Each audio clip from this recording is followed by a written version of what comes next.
Okay, thanks everyone for joining us. It's Isaac here from Solibri. We're on our 6th workshop series session now, and I'm accompanied by my colleague Simon Gilbert. If you want to say hello, Simon. Hello, everybody. Thanks for joining us. So we've still got a couple more people joining, but we'll get going anyway, just because we've got lots to cover. Just a little bit of housekeeping before we get going. Today, being our COBie session, our sort of bonus COBie session, it potentially might take a little longer than 45 minutes, so just bear with us on that. But like usual, if you've got questions for us, drop them in the question window. If you want to create a conversation, then drop that into the chat window. But what we'll do is we'll pile up the questions, and when we get to the end, we'll go through those at the end during our Q&A session. So I've just got a bit of a presentation to get things started, and then I'm going to hand over to Simon, and he's going to show you what COBie is all about with Solibri. So again, thanks everyone for joining us. Today we're just going to have a very quick look at the feedback survey. This is our last session, so we're going to talk a little bit about what's happening throughout the summer before we get back into the workshop series again in sort of September time. But we're going to talk a little bit about COBie. So let's look at that feedback survey. So far we've done information takeoffs, classifications, model checking, defining rule requirements. We've done the communication tab. All of our previous 5 sessions that we did, they're all a part of the YouTube playlist. So you should be able to go off and watch those if you missed one. And if any of those subjects in that green sort of box are of interest to you. But you also mentioned there were lots of other things you wanted to see, and we're definitely not losing sight of that stuff. We're going to probably start with exporting to IFC when we come back in September time. So as we started the series and we've got stuck into it, the question that came about time and time again was, what about COBie? So that's why we're doing it now, and that's one of the reasons why we've prioritized it. So we're not going to forget about the rest.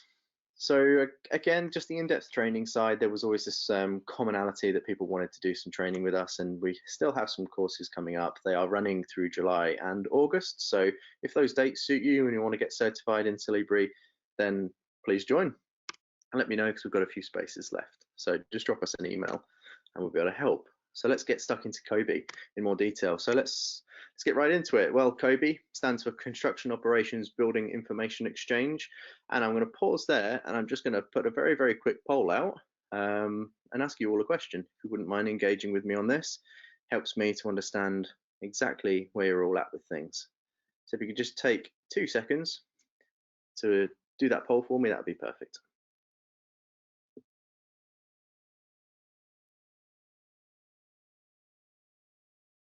Cool, okay, perfect, let's close this down.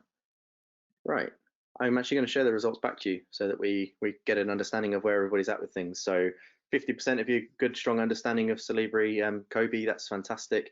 For those of you that this is completely new to you, then I will try and keep things simple. I will try and find the balance, as it's quite a mixed bag. So let's see how we go from here. But for those of you that are new to it or have a little bit of an understanding, fire those questions at us, and we'll do our best to help you. So thank you for filling that one in. So let's get into it a bit more. So originally from the US, COBie is the format structure of data information exchanges.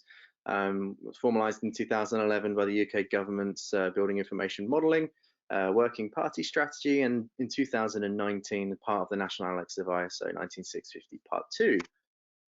So with that little technical introduction aside, it's mandated by the UK government, but it's an international standard.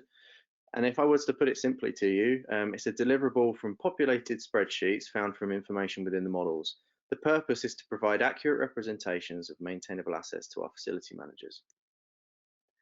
So COBie is a part of the open BIM movement, which Solibri are huge endorsers of as well when it comes to industry foundation classes, BIM collaboration format. COBie is a big part of this as well. So it helps us to collaboratively design, build and operate our buildings.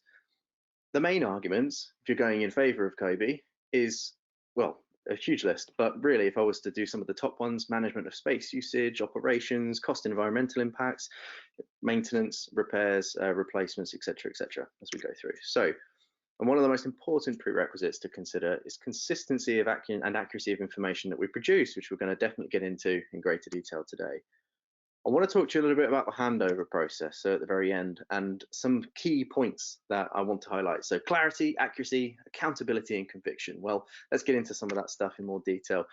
The earlier that we think about what's required in the handover, who's involved in the project. There's lots of factors here. What software tools, we hear about interoperability all the time, file formats, when information is required, what we are actually committing to, and what we're doing to generate to quality assure the generation of information, and how we validate our models are all sort of prerequisites to getting into something like delivery. And then take COBie, for example.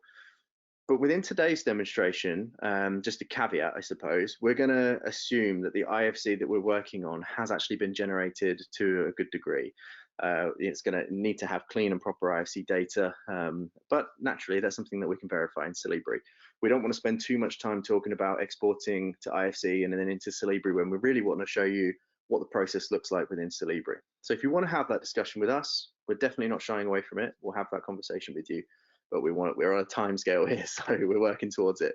And Simon's demonstration is going to show how we populate the COBie spreadsheets with that trusted, assured, and accurate information, also that we can hand over our deliverables with confidence, in time, and with that peace of mind.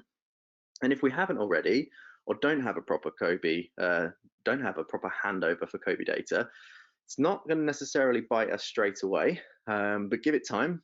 And the need for things like maintenance is going to be called up on soon enough. So reputations, will be at stake, and frustrations and risk and reputation will all pile up as time goes by. And it's not something that's going to be imminently, staring us in the face right at the beginning. So let's get into it. Right, the first steps of COBie. So each participating stakeholder in any BIM project is going to be responsible for their COBie drops, naturally. But ideally, what then happens is that COBie drop then gets merged. We get federated models, and those involve those contractors that need to bring that information together. Ideally, these processes should be automatic, and they should be something that should be seamless, but it's not always the case. And when it isn't the case, what we do, and this is a bit tongue-in-cheek, but we reluctantly welcome back our old friend, Mr. Manual Entry, whose favorite hobby is adding errors to our projects. As each stage progresses, more of those COBie fields and tabs are going to get filled in, and they're all preparing us for that operation and maintenance requirements of our facility managers. The importance of accurate information is going to grow significantly throughout this journey, but if the workflow isn't great right from the beginning, then the requirements grow with the amount of errors, and the difficulty of delivering COBie intensifies. Some of you may have experienced this, some of you may be on the receiving end of that, some of you may be at the end of having to produce the COBie information at your deadline. Hopefully that's a little bit relatable, but with teams of designers, everyone collaborating to produce holistic information-rich 3D models, the first steps to COBie is to consider the use of the information at the earliest stages possible. And I wrote this, and I almost want to say it word for word because it's hard to articulate different to what I've said. It's going to make it easier to generate the deliverables, and the same principle applies. I did a presentation only a week ago on digital twins, and I was just amazed as to the crossovers when you're talking about any deliverable that comes from BIM. But take digital twins as an example. It can heavily rely on those factors. So let's consider everybody's involvement. I've done a bit of research just on some of the things out there in the industry. You can go into articles, you can go into forums, and you can get a good understanding of what people's opinions are of COBie, but I want to put this towards you. So we're living in a moment with COBie, and some might argue that their COBie it's outdated compared to like a phone directory for information management. And the main argument for those people that say that sort of thing is that we understand that our buildings and our assets are not static. And therefore, as things change after it's been built and after the keys have been handed over, there's a huge problem with being able to feed that back to the delivery of something like a spreadsheet, something like COBie. And any updates that we want to keep record of, they will require manual synchronizations with the spreadsheets and the models, which is laborious. However, whilst we recognize that, let's not forget that we are spending time to create something that is accurate at the time that we're creating it, first of all, and handing over a deliverable such as COBie has got loads of benefits. I'm going to talk to you a little bit about what those are. So assurance that the models are accurate and that the information can come from a 3D model in the first place. The owner or that facility manager that needs to review the information, they don't have to be an expert in BIM in order for them to understand what's happening and review this information. They need to understand the spreadsheets, obviously. But what we're really doing is we're assuring them that we can close the loop of our cycle by not just delivering information, but we're sort of applying pressure in the form of a deliverable that gets people to learn about information management, where it lives, who's responsible for it, and how it needs to be maintained. And you might argue there that COBie could be that infant stage of the journey between closing this loop, but it's a starting point nonetheless. And without COBie, right now, that process would be a lot more difficult for being able to provide that information. So yes, we've come a long way with data and how it gets to site. COBie is a foundation that's going to grow and adapt as we work smarter. We can talk a little bit about digital twins and that as a concept of being able to manage maintainable assets and our kind of asset versus our digital model. But we are fundamentally building the bridge of integrations, one ironically spreadsheet at a time. So let's talk a very quick second about industry challenges when we come across these, but I thought I'd highlight them out to you just in case some of you weren't aware. But a lot of asset managers, they're not really appointed early enough in the design and construction stage in order for them to influence what the contractual requirements are and what the contractors should be physically delivering. And that subsequently means that it's hard to influence the format or the type of data or what they're actually expecting. Asset managers, again, do not have proper asset management technology generally. So, or they might use a different system naturally to what we're using in the BIM world, which makes that kind of collaboration different and difficult. The importance of hitting deadlines accurately, it resonates down the supply chain, right down from the contractors to the architects, whoever else is involved. And we personally have worked with people that are experiencing challenges and can get a little bit legal sometimes, can get messy for those that haven't got the information on time and in an accurate form. We also struggle sometimes to see a lack of understanding when exporting IFC for future COBie requirements. It's quite a big one. And missing data, which Simon's going to go into a little bit about today, and what Solibri does to offer a solution to this. We just don't want to, see those workarounds that, bringing back Mr. Manual to find those sort of alternatives that pose a risk. And the confidence all in and around COBie, with the assurance that the information is accurate and we can send it off with that peace of mind. So that's everything sort of from me in terms of an introduction to COBie. Thus far, what we've done as a part of this series is we've gone into all of these things that you see on screen. We've looked at classifications, we've looked at coordination, how Solibri Office works, we've gone into rule sets, we've done finding real or potential issues, how we identify them. We can sort of encapsulate that trekking process like I've done there. We've then looked at how we communicate through tools like BCF Live or sending off a BCF report to somebody or an Excel document. But today, what we're going to talk about, as I've mentioned time and time again, is COBie and taking off modeling information, understanding that how it can become reliable and how we can have quality assured models that we can take things out that are fit for purpose. So that's that last little bit at the end there for you, and that's everything from me. I'm now going to hand you over to Simon, and he can show you just how that works in the software world. Okay, thank you, Isaac. Without further ado, I'll share my screen. So if I make myself a presenter and show my screen. Okay, so just before we actually get started with the COBie extension, one of the things that obviously was shown on the screen earlier was the obviously existing workshops that have been carried out, the previous ones. What the Solibri COBie extension uses is a lot of the functionality that's already been explained to you. So it pretty much uses the rules to a very strong degree. It uses classifications and it uses ITOs. So it's pretty much, you have to understand the whole of the software in order to actually deliver this kind of functionality or feel comfortable with it, really. But it does give you that peace of mind as far as being able to deliver a quality output. So as Isaac mentioned, first of all, we won't be going through all of the IFC-based sort of functionality as far as how you export files to get them into a format, but we're just going to assume that we've got a couple of files here. They are our default files. I apologize. They have COBie data in them. It's not complete, so we can actually show some of the areas that are missing the data. But we'll concentrate on the process really to help new users and existing users to understand how they use the COBie extension and the resources that we provide basically as part of our solution. So first of all, if we go to the Solution Center on the left-hand side of the screen, what we can see when we click on here is we can install what are called extensions. And the extension that we actually need is the COBie platform, which is pretty much the engine that drives the calculation functionality. Then there's a whole set of resources which obviously guide the data for the platform itself. Now, you obviously have to have these available to you as a user. And in order to do that, then you have to make sure that your administrator basically purchases the software. Now, it's free of charge. So in here, when they go into the Solution Center as the administrator, then they would go to the Solibri extensions here. And in the extensions, then you would then go and find the COBie extension. So down here, we can see our COBie UK resources and our COBie platform. Now we need to add them to the basket. They're free of charge, basically, for our subscription users. You do need Solibri Office, okay? So it won't work with Anywhere, and it doesn't work with the site product either. So you need Office because it actually has the checking functionality and everything else involved. Now, rather than going through that process of how you install it, if you go to this drop down, and as a user of Solibri, any user, whether admin or normal user, you can go to training and documentation here.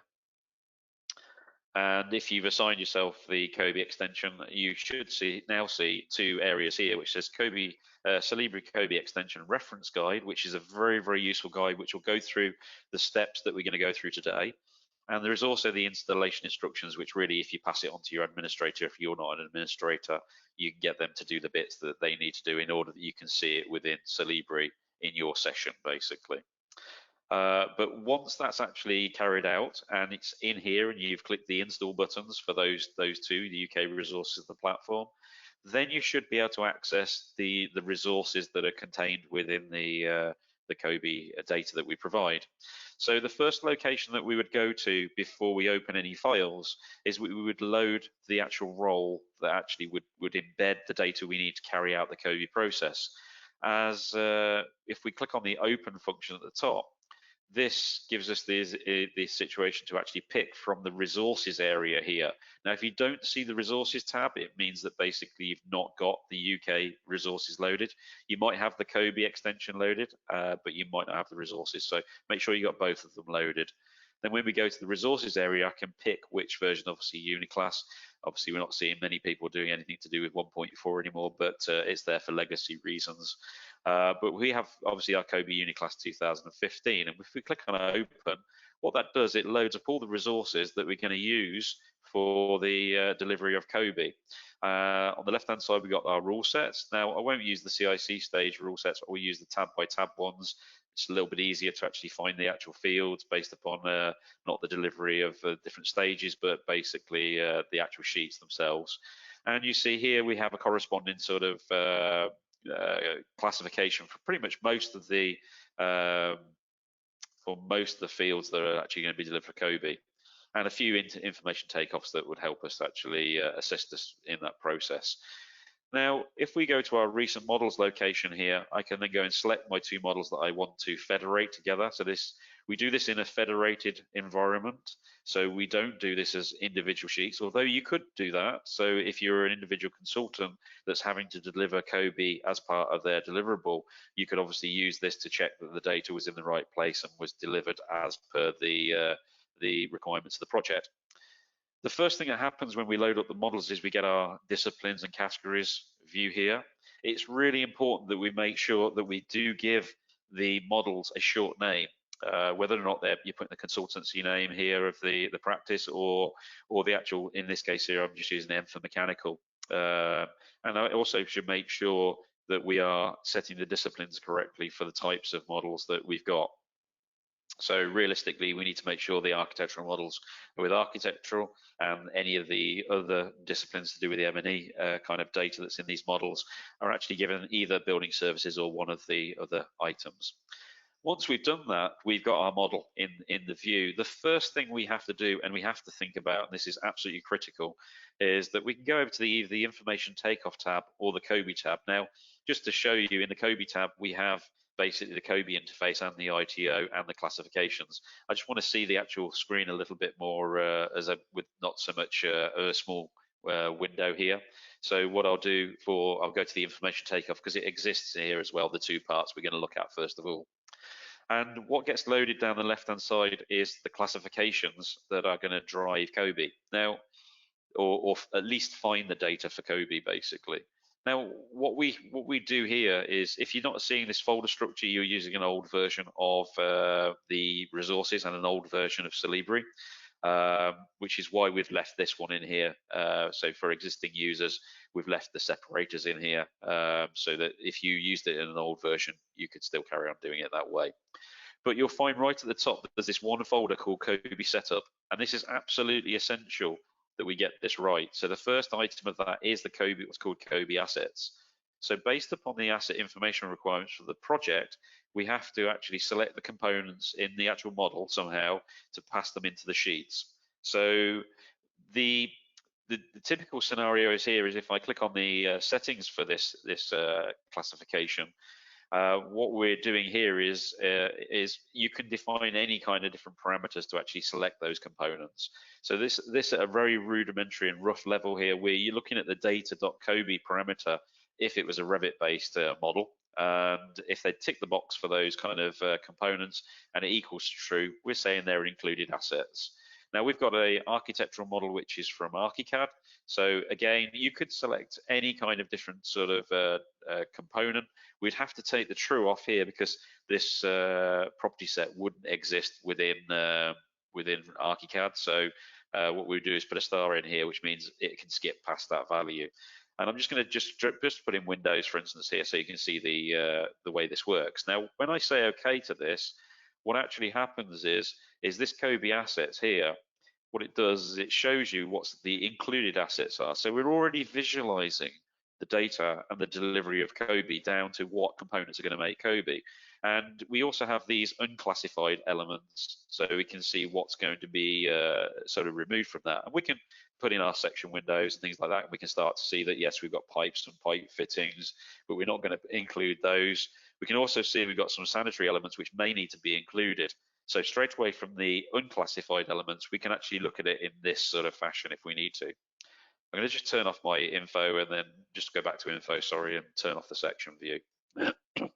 Now, it may be that you want to use a more sort of standardized approach to this, and we could load a different version of this this COBie assets. Now, we work very closely with Evolve Consultancy, and they kindly produced a set of classifications and resources as well as ours, basically, which after a period of time we'll probably go over to their sort of mechanism. It's not dissimilar, it just has a little bit more depth to some of the items that we've got here.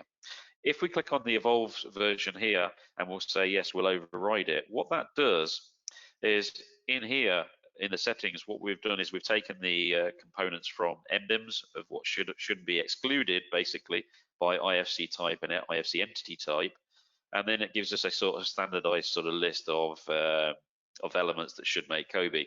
We've still got the COBie type in here and the COBie data type here, which are true and false values. So it's looking at these first of all. We could take those out and then only use the list that's in the MBIM sort of specification for the different types. So that's the kind of process that we need to actually have some kind of list to actually define what's going to be the asset list. Now, if we say OK to that, what we've got here is we've got our excluded assets again and included assets. Now, if we zoom in, you'll see that these ones have now put the suspended ceilings in, and we've also got the sanitary appliances as part of the COBie deliverable in this model. It doesn't mean to say that if it's taking the data from those checkbox items, that if you've used the interoperability tools, the COBie extension for Revit, and you've ticked the relevant types that should be included, it doesn't mean to say that the consultant that's done that has done that correctly. So it's absolutely critical that you load up a very, very basic sort of ITO. And in this case, if I do a takeoff, what this is doing is it's listing this classification as far as what we think is included at the current moment. And then we're listing the components and the types and how many there are of them, and what those values would be for those fields that are in Revit. And you can go down to the included assets, and you'll see we've not got the included assets for some of these items because that's come from the architectural model, which is in ArchiCAD. But down here, we can also see the excluded assets. Now, when we click on any of these items, we can visualize the data that's then going to be excluded. So you can go through these items one by one, as in the different types, to make sure that something either hasn't been included that should, so if it's been included that shouldn't be included, you can actually detect that, and vice versa the other way around, so that we can make sure that we're not missing elements that should be part of the COBie deliverable. Also, down this list here, we'd also be able to detect very quickly whether there were objects here where they might not have been mapped to the right IFC entity types in the authoring software. So using generic families inside Revit, for instance, and not actually setting a IFC type, basically IFC export as type on the export, so you can actually map it to the right kind of element type. So this is a critical process that has to be done pretty much for every deliverable to make sure that you're not missing any components and we've got the correct set of data. There is no way of us evaluating what percentage of completion there is on all the sheets if the list is incorrect in the first place. So that's what this part does. It goes through and generates that set of lists of data that we're grabbing from the model. Now, once we've got these and we've created this just for the assets part here, there's also one for facility model and spaces. And we would do the same for those as well. So we'd set up our facility model. And in this case, this is the model that contains all the facility information, the floors in the building. Now, the classification name, we always pick the values from it because these are used in rules and they're used in the ITOs. So don't be tempted to type any value in here for the component, the classification name. So we can do that for the classification for that, and we can also do it for the spaces and zones. So again, we can add in the model that contains the spaces. Obviously, if these model names change, you might need to use wildcards, because if you update the models and they've got revision numbers on them or whatever, then you need to make sure that it still picks up that model. I'm going to make sure these are the included spaces, and then what I'll do then is I'll set this to zones, and I'll say these are the included zones. So what we've done here is we've specified all of the data that are in these three classifications, which will drive pretty much all of the software. Okay, so it drives the rules of what we're checking, and it also drives the information takeoffs, which eventually will go into the sheets. So it's important that we get these three items right. Now, once we've got these items, so now we're looking at the COBie assets, and you can see here's our excluded assets, here's the included assets. Now, if we go down to the type-based fields, so these are all our fields inside COBie, and this gives us the ability with the classification to find data in different locations. It also gives us the ability to evaluate the data in the fields to a greater degree than just putting it in the sheet and then trying to run a rule to check it. So all of these items down here, so if we look at the COBie asset as just a field that we can actually look into. So the type asset, now you notice when I click on this classification here, which is the data that's going to collect the data for this field, so it's like a container really, you can see on the screen already, it's already highlighted the same set of elements that we've looked at the COBie assets. And the reason for that is if we look at the settings for it in the settings page here, it's getting the data from COBie assets, one of included. So the idea is that we are not then looking at the whole model, we're looking at that list we've just got right, obviously, in the first instance. Then when we go to our classification rules, this is where we can define where the locations of the data might be placed. So if we were accepting the data to be to the standard, to NBIMS or the ISO standards, what we're looking at here is for this piece of data, this is where we would expect it to be. We'd expect it to be in a property set called COBie_asset with a property called asset type. Okay, now obviously in Revit you could do that. You can actually on the mapping of it, you can't create a property set called COBie_asset, but in data basically we could actually have one called asset type, or even this one here, which is the Revit equivalent in the toolkit, and we could then say on the mapping export it out and map to this location here. So what this is essentially doing here is it's saying, okay, for each one of those components, I'm going to look on row 1 first of all. I'm going to look to see if I have a piece of data in this field here. and the star means any value, but the question mark means obviously we can't have an empty value. It has to be a character in that field. Admittedly, it could be a space, which is obviously a problem, but we're looking for actual characters in the field. And the equals to 2 on the end basically just says go and use the COBie asset column, which is the second column in this classification. So if it doesn't find it here, then it then looks to the next location here. So if you have actually mapped it to the standard from Revit, then it would find it on the first row. And if not, and you left it where it was, then to actually make sure that the Revit file and the COBie deliverable and the IFC files all tally up together, then basically what we've got here is it looks for it in this third column, and that's why it says equals to 3. And then finally, if we don't find any value, then we can actually add a de facto sort of value, so NA in this case here. So what we've actually got is that scenario here. So none of these elements will be unclassified. So if I say okay, and we open up the actual field here, you can see that we've got these items that have got a fixed value on them.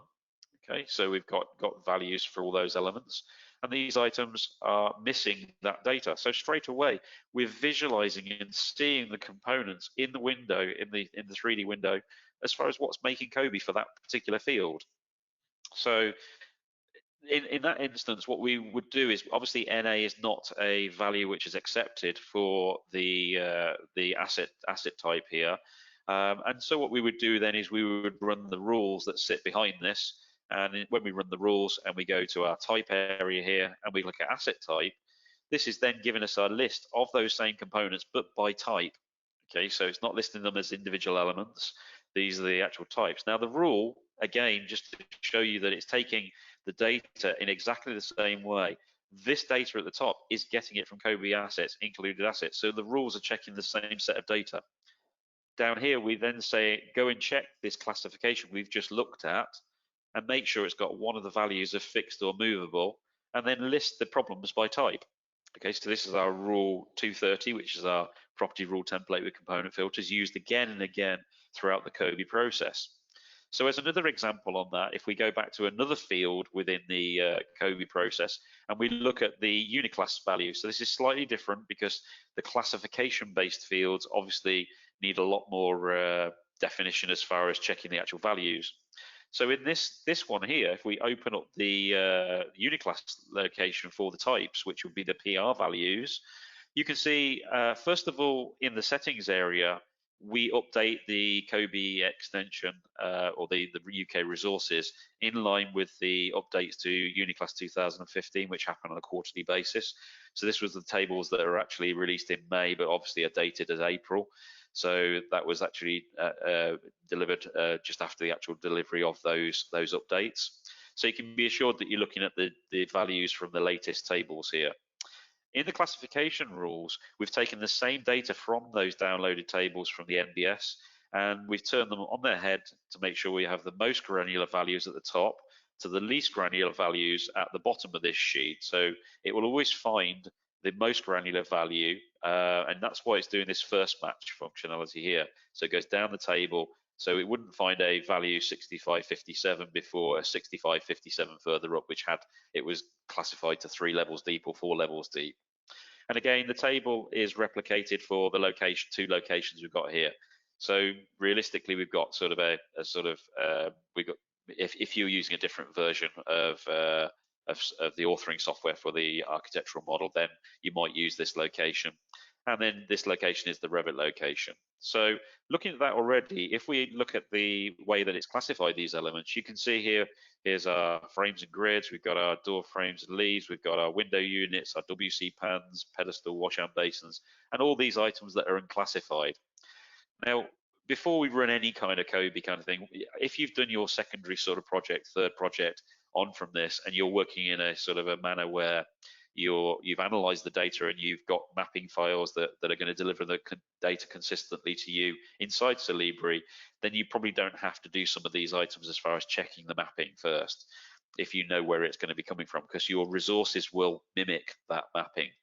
Now, in this case here, while we're doing it for the first time, if I click on one of these objects in the screen here, just to say, okay, well, these are the objects that don't have a uniclass classification. Now, if I look at the information box at the bottom here and I scroll across and I can find my data tab here, because we've exported it using the default methodology. If I scroll down, you'll notice there is a category field, but it says NA, which means it's not finding a value for that.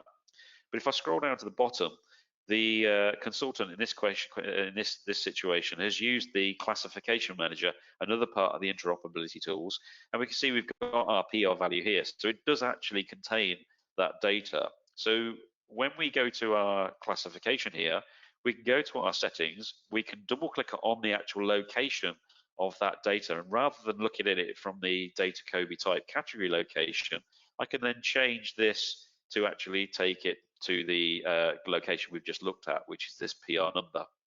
Now, just be aware, if we do change from property sets to classifications, which are two substantially different locations, like the identification and quantities and everything else, then we have to be careful we don't destroy the data in the field. So as a sort of a safety guard, we'd export this data first to be able to re-import it back in again.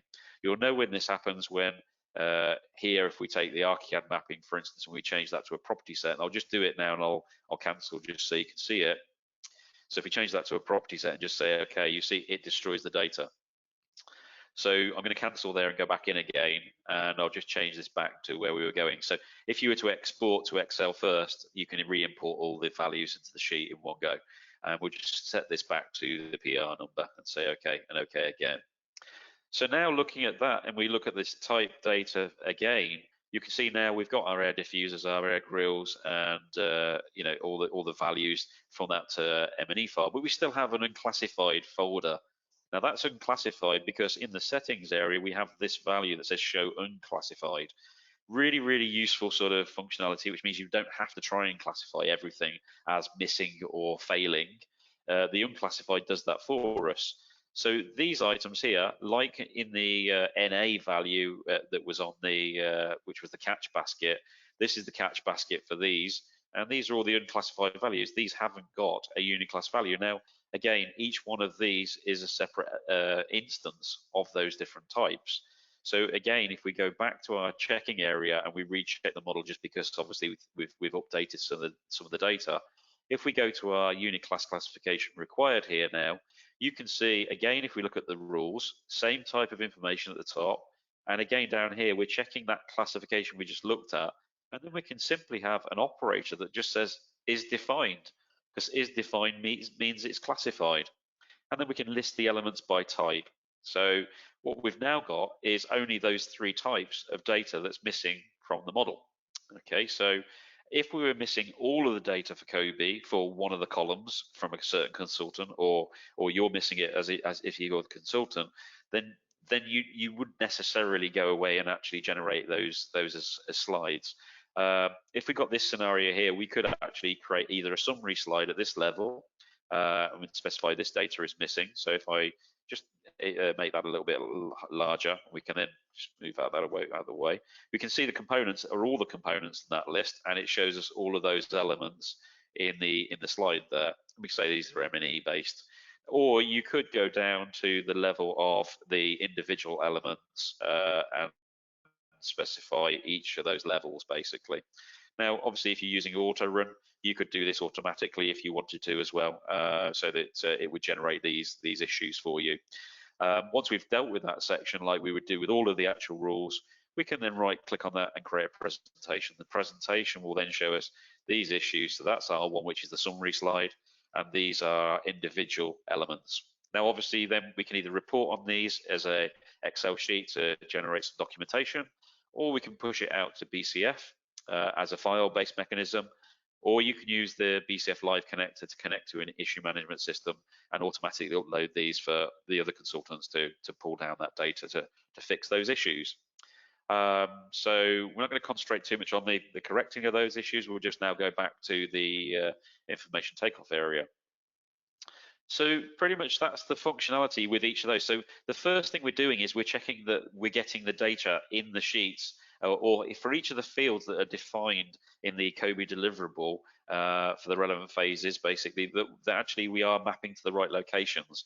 Now, the fact that we changed this classification here, which is our Uniclass 1, I would save a copy of that now, because we've changed that location to be the location for the classification manager location.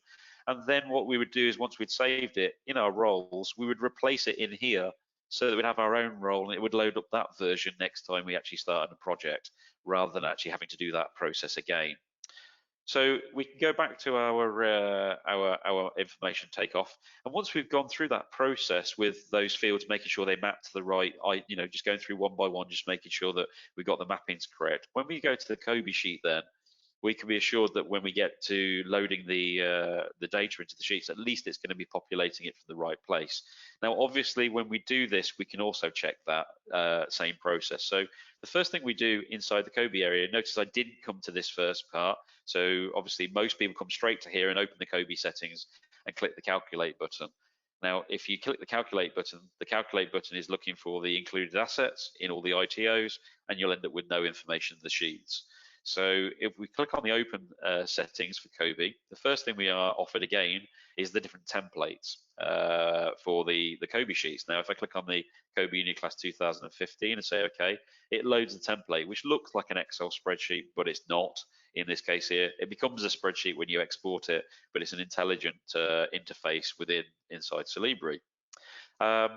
Now, if I go to the settings for the COBie sheets, what this does is it specifies the template that we're using. So you could actually create your own template if you wanted to, adding extra columns if you need to. And down here, it shows us the different ITOs that are going to be used when we push the calculate button to generate the data in the sheets. So you can specify how it's generated the data from ITO, or now you notice the attribute and coordinates we've turned off. We're not going to fill them automatically until we've actually gone through the attribute tab here and specified which attribute is going to be needed. We can also control the contact sheet from in here, the created or uncreated by, whether we're getting it from a property set or from the owner history information, which is the default locations.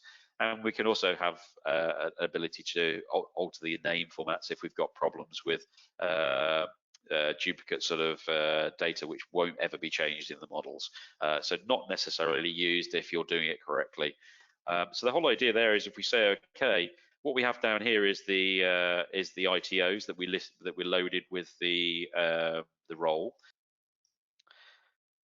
We can see we can hit the calculate button. Now, if we hit the calculate button here, we've added a to-do list for exactly the reason that we didn't want people calculating the sheets until they'd gone through these mappings. This does give us the ability to say calculate anyway, but if I say cancel, it has loaded all of the ITOs that are needed to deliver COBie. So we could go down to the type sheet here, click on take off all, and that delivers the actual information into the sheet. So what we're essentially doing using the COBie extension is actually pressing the actual calculate function, and it calculates the data in the sheets, and all the calculation function does inside here is it takes those multiple ITOs and pushes them in the sheets. But you notice that the data in this ITO for the type-based information, again, is getting the information for our included assets. So it all ties together. The rules, the subsequent classifications, and the ITOs are looking at this included assets functionality. Now, if we hit the calculate in the main sheet and we run those, we get the data generated in the sheet now. So we've got our building name, we've got the floors in the building. Now, again, it's interactive. So we're now going through those relevant items to look at the data. Now, if we take the type sheet, for instance, we look at the asset type here, because we've already analyzed that field, you can see that it's getting the data from the classification and the classification here. Just be aware that if you do ever change any of these values, so I change it to something like this and then back to the asset type, this changes the name of the field, the column header. Now, in order for the COBie extension to work, the name of the value here has to equal exactly the same as the name in the sheet. So if you wanted to create an additional field inside COBie, then alter the actual template, add the extra field in, and then basically use the add a value into your ITO with the same, and make sure the column names tally up against each other, and then basically the data will be pushed into the sheet for those sets of components. So that's how essentially the data is being filtered from the ITO. It's grabbing the data from here, which is subsequently grabbing the data from the setup. So for that particular field, we've got a situation where it's getting it from the asset type. It's going to here to collect the data for it, which you can see is fixed and NA. and this is getting for all of these elements that are going to make COBie assets, which is why we've got these NAs in here, as you can see in the sheet. And that's basically the process that you go through. So if you're missing data completely, it could be that the actual header doesn't equal the same thing. And if you're missing data, as in not you've got some data filled out, but others, then it looks like basically you've got the mapping sort of right if you've done it for each of the different models. But obviously you need to then go and fix those issues. So the facility, the floor, the spaces in the model, if I select it, you can see as I add extra rows to the actual sheet, you can see that it's selecting the elements in the 3D model. Now, it's key that if you can select any kind of component inside your model, and you say, show me the information using the I for information here in the COBie sheet. So it highlights the relevant row in the sheet itself. So this is an intelligent way of looking at the data from both angles. So, directly from the sheets to the model, and then from the model back to the sheets again. So it gives us that ability, and whichever sheet you're on, if you try and click on it, if there's that kind of component, and it will show you the relevant sheets. Again, we've got our zones in our model, which actually are giving us our horizontal and vertical circulation and our service spaces. So split down to create good quality groupings of those spaces in the model itself. Our type sheet, as you can see, if we go down to the types and we pick on one of the types here, so we're looking at these deflectors here, these elements, it highlights one of them so that we can see the information. But we're now looking at the type sheets, so it's showing all of those of that certain type in the view, and it shows their corresponding spaces as well. So what we try and do is show the context of the element in which space it's in. And if I then, you can turn the spaces off by doing Alt and S. They come back on as soon as you click on an element anyway. Now, in the COBie spreadsheet, you don't have to generate the whole spreadsheet. So the fact that we can take this object either by the rules, and we can find out the problems in the rules, if you're with me, for the items, or if you click on the equals button here, so anything you add to a selection basket, so it could be from the ITO, you're selecting a few rows, it could be from the rule results, you can add them to the selection basket, and then you can calculate selected. So if we run the calculate selected, the type sheet now is not showing all of the types in the model. It's just showing us the data for this one sheet. So if you've got a consultant that's meant to be fixing a few items, you can very quickly either add those item types to the selection basket, and then run your calculation without having to do the whole model in one go. Now, component sheet lists the different components related to that. So here's our 11 elements which are related to those. And as we click on those, it's showing us the relevant spaces that relate to those components. Now, one thing that is fundamentally different to delivering COBie inside Solibri than it is to do them as individual sheets or from different pieces of software is that you'll find that if you're delivering multiple COBie deliverables, especially within Revit or other softwares, then basically they'll have to generate those same space names in the different files. And that's the reason for that is this component here exists in the M&E file, but the space that we're looking at here on the screen is from the architectural model, which means it can never create what's called a containment relationship. So what Solibri does here is it uses its own internal algorithm. So we only need the spaces from the architectural model. And what it's doing in the background is it works out basically based upon the positioning of the object, and it has rules in order to do that. Intelligent rules. So components that are outside that space would still look down, basically, if there were M&E components. Drainage components look upwards. Components around the outside look for a distance around the space. So if it's in the space, it finds it automatically. If it's around the space, it should find it as well.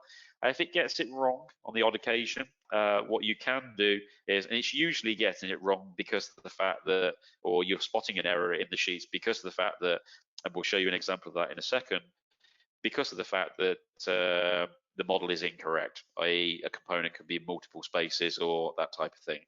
Now, if it has done that, you can change the locality of those spaces. So if I wanted this component here in space 309, for instance, then all I have to do is add space 309 to my selection basket. So I'll just go to my select tool there. I'll click on the object, I've put it in my selection basket. I go back to the original object to say this is the object I want to move. And then I go to my relations. Now this is where it grabs and it's generated this relationship, this nearest spaces. I can right click on it. He says, struggling to right click on it. Why is my right click not working? Very bizarre. Okay, sorry, should pick it. Just one thing to be aware of there, I was picking on the actual space there. You have to right click on the actual folder. So you say showing custom relations, and it's showing the space that we've currently got in the actual what's been calculated by the algorithm. Now I can say relate to what's in my selection basket now. So you can see I've added this space into the list. Now you can see this is related by user. This was the automatic one.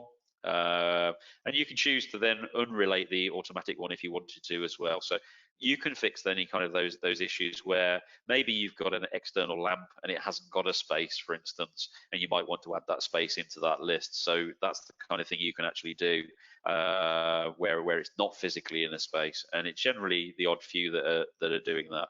Now, if we go back to our type sheet, just add that back to the selection basket so we're not calculating the whole lot, and recalculate.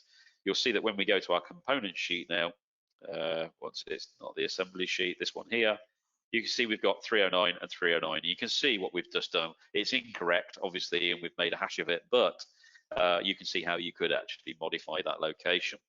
Now, in the rules, if we go back to checking, you'll also find that if we recheck the model, it's really important that we run the rules because a lot of things can be missed.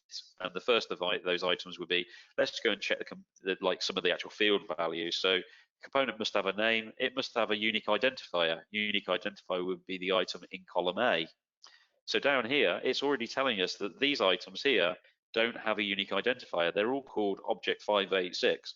And these are all called object 587. So if they're going to make COBie and they're into that deliverable, these are going to be incorrect. So if we go back to our COBie sheets and we do calculate all in this case now, you'll find that as we scroll down this list, rather than actually trying to search for them manually, here's our problematic components. So there's one, there's two, and you notice we've got two spaces for this object, and the same for this one here.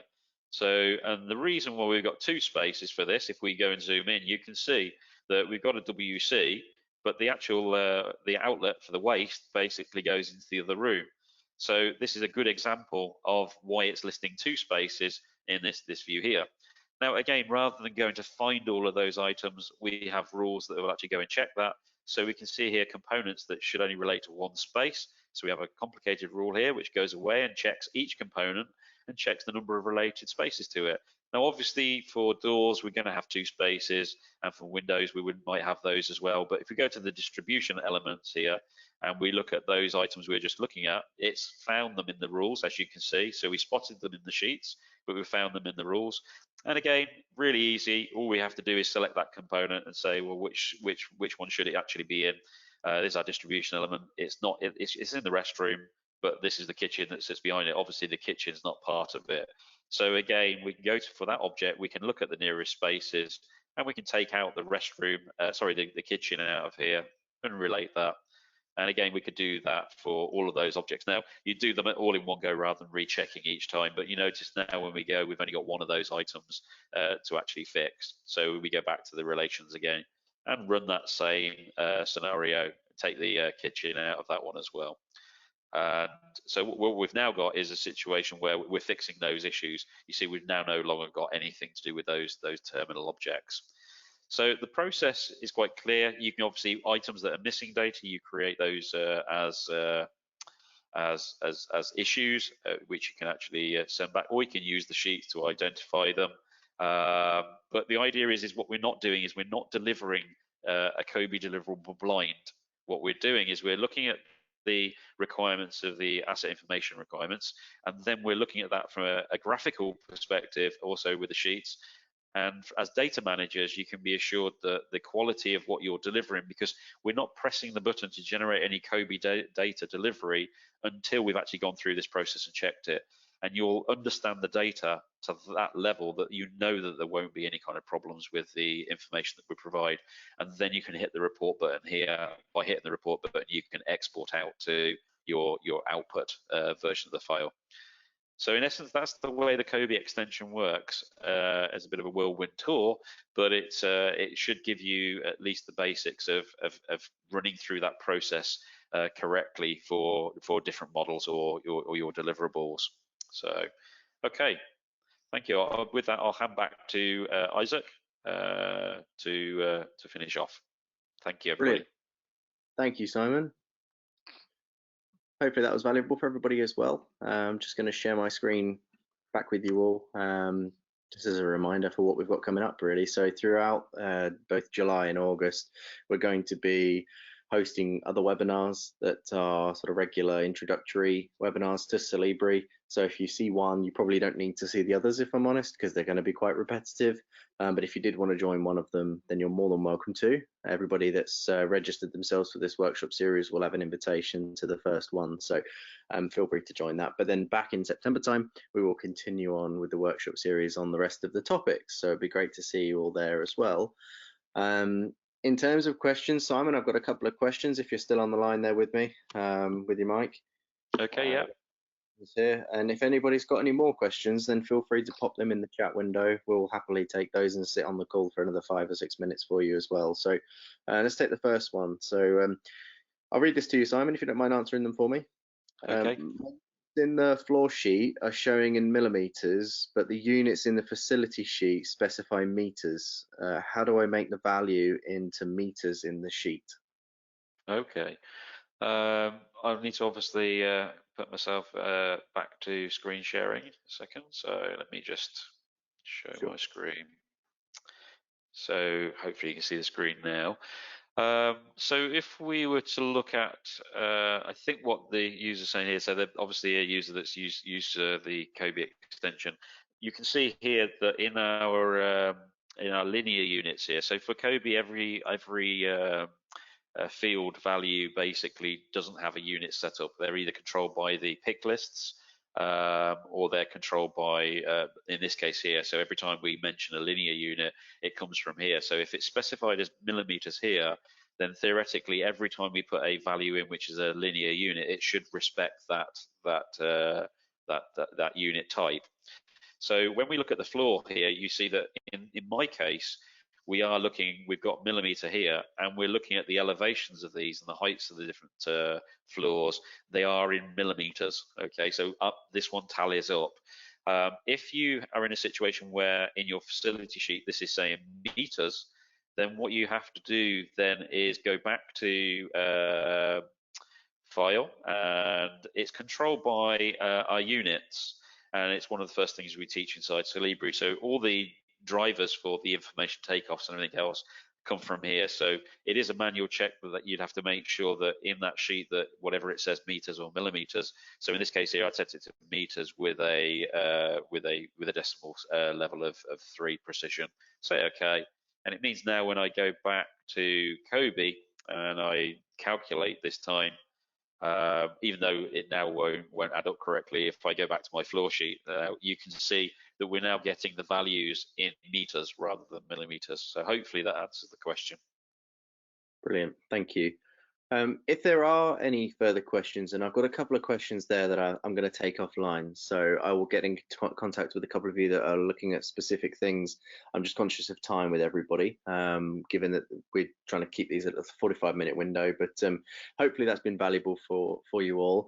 This has been recorded, so we will send you out the recording of this session to you shortly, within 24 hours, so that should be with you again. It'll be a part of the playlist. But we'll wrap up the workshop series for now. I hope you all enjoy your summer. If I don't see you on the sort of intermediate sessions that we're doing, then I will see you again, hopefully in September, for when we kickstart things back on the agenda of exporting to IFC. So yeah, thank you everybody for your engagement and joining us, and we'll see you again soon. Thank you, everybody.